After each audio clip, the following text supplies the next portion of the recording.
seu produto escalar, né? E as consequências decorrentes dessa definição. Nós temos aí agora também o produto vetorial, né?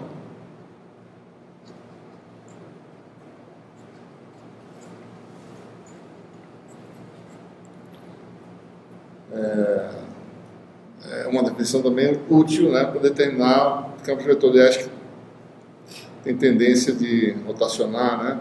Você tem torque, né, na mecânica, essas grandezas você tem. Então, essa operação é importante, né, no produto vetorial. Então, por definição, você tem dois vetores A e B. Vamos definir um menor ângulo novamente entre A e B, tá certo?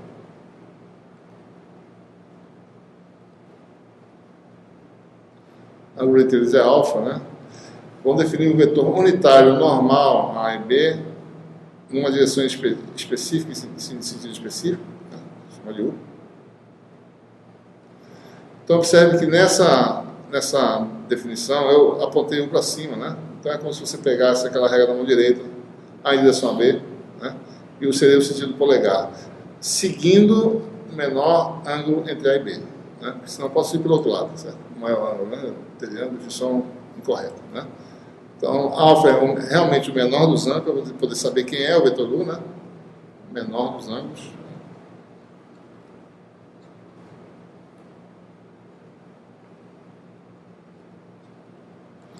E aí você tem,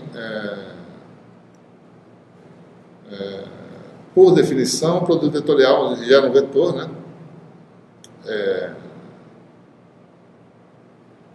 Orientado no sentido de U. A gente vai denotar cross products, né, em inglês, que é cross da cruz, né?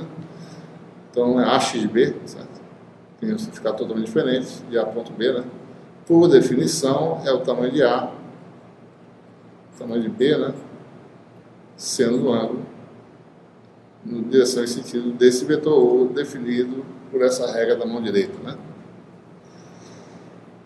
Então, aí você tem algumas propriedades decorrentes dessa definição, né? Vetores paralelos têm produto vetorial zero, né? Por exemplo, certo? Paralelo a B, né?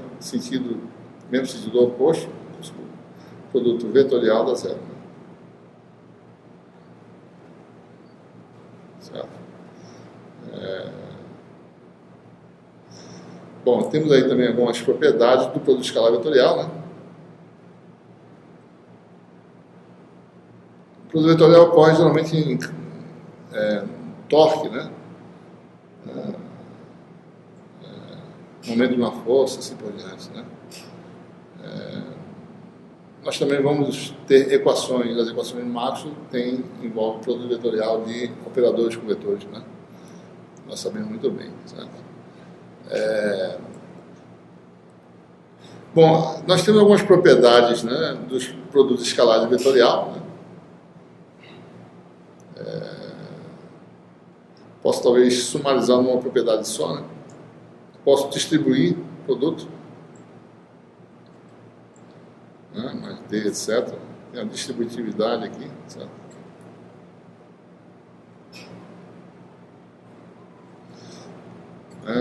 Em ambos os casos, o produto é distributivo, né? Posso fazer essa distribuição, certo?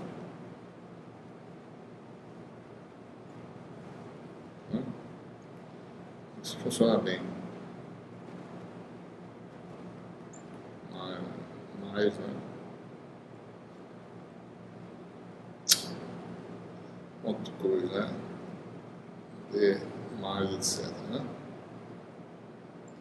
Certo? Então, você tem a distributividade em ambos os casos. Então, essa operação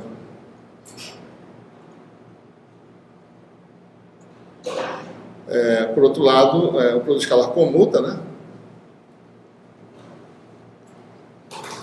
Como é um escalar, né? Então, depende só do módulo, né? Escalar. Não o produto vetorial. O produto vetorial não comuta, ele é anticomutativo, tá certo? Né? Pela própria definição, né? A vetorial B, B vetorial A, né?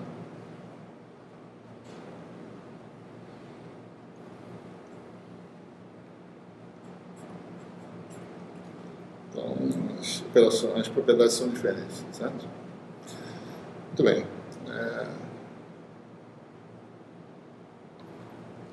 Bom, temos os vetores. Agora, a álgebra de vetores fica mais facilmente realizada se você decompõe, né, os vetores em bases de vetores, né? Então, vamos dar uma revisada rápida, né, na decomposição.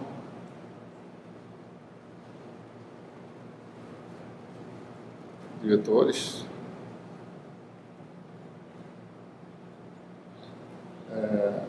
Então, a gente introduz aí o conceito de uma base cíclica, né, ortonormal. A gente pode utilizar um conjunto de vetores mutuamente ortogonais, né,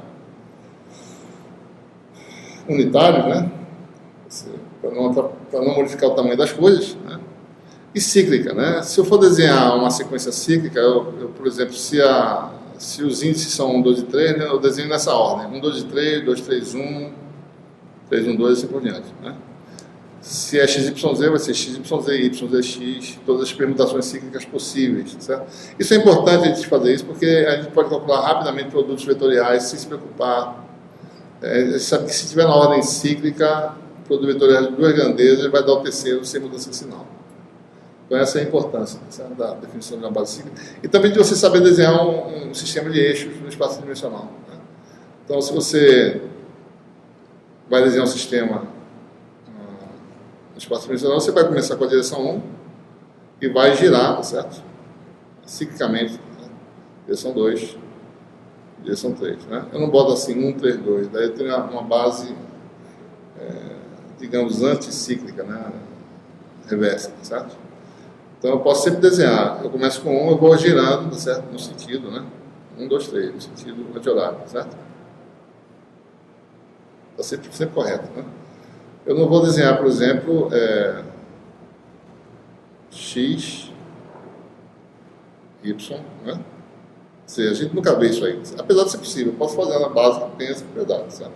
Mas eu tenho que saber como, né, como utilizá-la. As pessoas podem usar isso aí, não há proibido, né? Mas tem que lembrar que a álgebra agora vai girar para cá, certo? Então, essa é um right-handed, né? Uma base do lado direito, né? A gente está mais acostumado a usar esse sistema aqui, certo? Então, uma base cíclica ortonormal, certo? Tem essa propriedade, né? Os vetores de base, né? Você tem um sistema de coordenadas, né? Sistema de eixos. Você define as direções 1, 2 e 3, né? Suponha que uma variável aumenta para cá, outra para cá e outra para cá. Você tem um vetor de base A1, né? Vetorzinho unitário. Vetor de base A2, né? E um vetor de base A3, né? Nessa ordem, né? O que essa base tem de interessante, né? Primeiro, né? Produto escalar de dois vetores com IJ variando de 1 a 3 é o delta de Kronecker, né? A função delta de IJ, né?